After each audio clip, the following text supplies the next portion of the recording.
So let's see. We've already said that a number of times. The important words up there are natural self-expression. And as I said, the best metaphor I can think of for what is meant, what we mean by natural self-expression, is watching a competent athlete, not even a champion athlete, but a good athlete functioning in her or his own field. You know, so just using the athletic analogy, a good athlete with natural expression is almost perfect. They're almost perfect because they produce a result. Yes. Okay, so do you ultimately get to the result of the leadership? Yeah. Oh, absolutely. I mean, if I want that tennis ball to go into the left-hand court and I'm in the right-hand court, if I have to think about how to do that, I'm never going to get it there. Exactly. Yeah. But you're quite right. Look, it all boils down to the results that are produced. Right. And as far as I can tell, the only thing that produces results are action. And actions as natural self-expression is a product of who you're being in the act, whatever act it is, whether you're being an athlete or a leader. And that's really what this leadership course is about. But it is about being effective, in other words, successful as a leader. So let me give you an example. As a leader, though, I'm actually desiring to have an effect, like moving the tennis ball on another person, typically. Sure. Right. Okay. Yeah. Right. Okay. So one of the indications of what happens to people in the court is over and over and over again we get feedback from them after they, either while they're taking the course or after they've left the course, and they say to us in one form or another, I found myself doing things I've never done before in my life. Never even thought about doing them before in my life, and they work. That's natural self-expression related to the circumstance you're dealing with. And there's no thinking about, now I'm not saying there's no thinking involved in this process ever, but there's no conscious thinking about in the same way. Where's the football player? Here. You're not thinking about, have I got the right guy? Where? Right. Oh! Well, sweaters are almost the same color. Anyway, you're not doing a whole lot of thinking when you're running down the field, right? No. And dealing with all the opposition people, you're reacting. Right. And if I stood in the backfield where he stands and was given the job of doing what he does, and I looked at what was in front of me that I had to deal with, I won't see most of what he sees that allows him to be an effective athlete. He now dwells in that world. And as a dweller in that world, like a physician dwells in the world of medicine, an athlete dwells well, particularly if you're a running back, you dwell in a certain world. And you see things that I, in exactly the same place with eyes almost hopefully as good as yours, wouldn't see. Because it wouldn't come together for me like it comes for him. And because his actions are a natural correlate of the way what he's dealing with occurs for him, he's an effective running back, and I would get killed before I got through the front line. Here's my question, though, aren't you presuming a certain level of innate talent and or ability because of the fact that you're making this promise, but, there are better drivers than others. Yep. There are better football players that, sure. Coaching can only take you so far if you have somebody who has 2 left feet or whatever else. And so you're making this promise, but is it because of self-selection at this point? Is that the people who are in these courses, in these things, you're talking about the military, where the military inherently selects people who are choosing to do leadership roles. Yes. I'm just curious. No, yeah, certainly people choose to be in these courses. So people who don't have that desire or interest don't wind up being in the course. So there's a degree of self-selection, as you say. Not everybody wants to be, or maybe has the innate equipment to be a leader. But my guess is that most of us who lack that equipment or whatever it is don't wind up attempting to be leaders. And by the way, everybody who's got the innate equipment doesn't necessarily wind up to be leaders. And a lot of people with the innate equipment who got started in a leadership role have failed in that role. by the way, leadership is a dangerous activity. It's not all glory. It's a contact sport. You bet. In a very deep way. One of the best teachers of leadership that I know is from the Kennedy School, Ronnie Heifetz. I have no memory. Mike's got a little bit left. At any rate, he wrote this really brilliant book about just exactly what it takes, what you need to deal with to be a leader. Because oftentimes people, to get back to what Richard was talking about, oftentimes people are looking for you to give them the answers. And frankly, that's not very good leadership. You leave people with no more power than they had when they started. Let's see, we're going to try to get through this talk real fast now. Okay. So there's 3 structural elements of the course. We're going to break it down so it's really way oversimplified. It's going to make more questions than answers, and I apologize for that. But in the time we have, that's about as good as we're going to get for the overall picture of the leadership course. So it's got 3 structural elements. The first structural element, number 1, is the 4 factors that form the foundation for being a leader and exercising leadership effectively as your natural self-expression. On the next slide, we'll tell you what those 4 factors are. Then secondly is the contextual framework. This is the really tough one.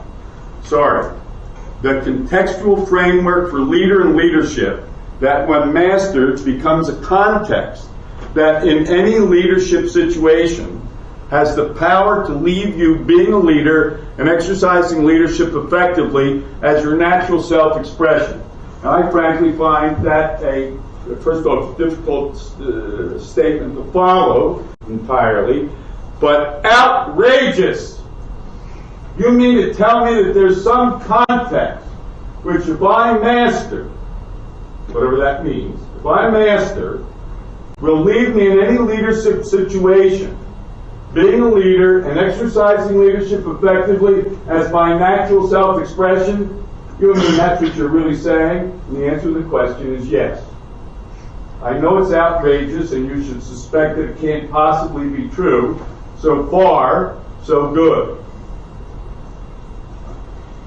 I'm just going to read that quickly again. The contextual framework, this is the second part of the course, is a contextual framework for leader and leadership that when mastered becomes a context that in any leadership situation has the power to leave you being a leader and exercising leadership effectively as your natural self-expression. So let me say something here.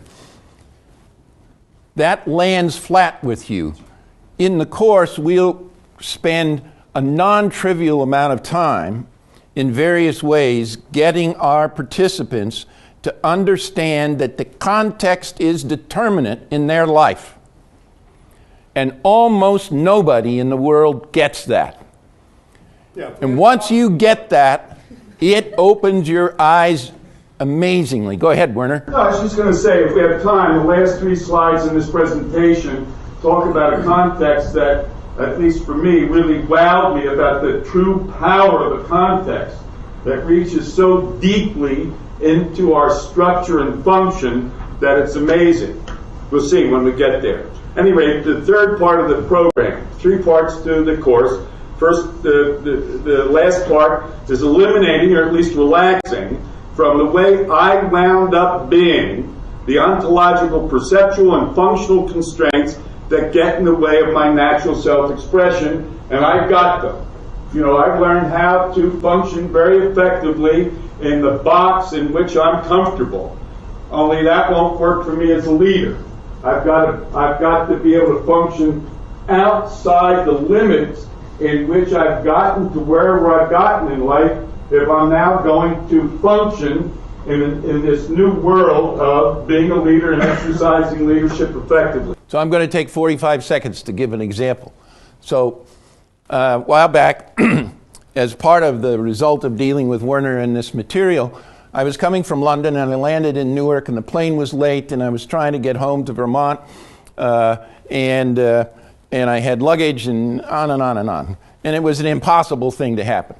And lo and behold, it happened. Some guy helped me out. And he said, don't take the train, do this and walk there and you'll be fine. And so I'm on the phone telling my partner Sue about, everybody knows what a crappy place the Newark airport is. And I was telling you can't believe it. This guy actually helped me and went out of his way. He undid the gates. He let me go through. He told me where to go and what not to do and what to do. And I'm going on with this, and Sue says to me, Michael, I think for the first time you asked for help in your life. And I said, Jesus, that's true. I asked that guy for help. Now, I've never done that before. That's what Werner's talking about. I didn't know I had that constraint. That's what Werner's talking about eliminating or relaxing some of these constraints. By the way, if you don't think you have any constraints, ask your spouse. He'll tell you. Okay, so that's the 3 structural elements of the course. Now, to make it a little bit more complicated and difficult, there we go. So the 3 are on the left: the foundation, the contextual framework, the ontological constraints. And the 4 factors that make up the foundation for being a leader and exercising leadership effectively as your natural self-expression are integrity. Michael talked with some depth about that. Authenticity. We won't talk about that. We won't talk about being committed to something bigger than yourself, and we won't talk about being cause in the matter. What is being cause in the matter? Excuse me? What does that mean, being cause? I'm going to do this really fast, Richard, because it'll take us an hour if we do it fully. Okay. What does it mean to be cause in the matter? It's a declaration. It's not an assertion. But if I'm willing to engage with whatever I'm dealing with in life from the perspective that I'm cause in the matter, not like it's so, but I'm willing to take that stand in the matter instead of making the people who messed it up wrong, which never empowers almost anybody. You get the drift. Okay. At any rate, integrity, authenticity, being committed to something bigger than yourself, being close in the matter. They're all very highfalutin, wonderful things, and all of us should salute. And if we do so, we're probably no more ready for being a leader than we were before we saluted. But if they become part of my natural self-expression, I've got a powerful foundation on which to be a leader and exercise leadership effectively. So if anybody's interested, there's about a 15 or 20 page paper up on CERN by Werner and I don't know, somebody else, that actually goes through, a couple of others, that actually goes through those things. It's pretty easy reading and it'll give you some insight into it. It's actually very powerful. It's called The 4 Foundations of Leadership. SSRN is the company I accidentally founded years ago that has all of this work up there. So if you just go to CERN.com. Not just this work. There are about 450,000 authors that have put their research up there, and it's all for free. So, and if you just search for Werner's name or my name on SSRN, go to our author page or go to his. It's easier, and you'll find a whole bunch of this stuff.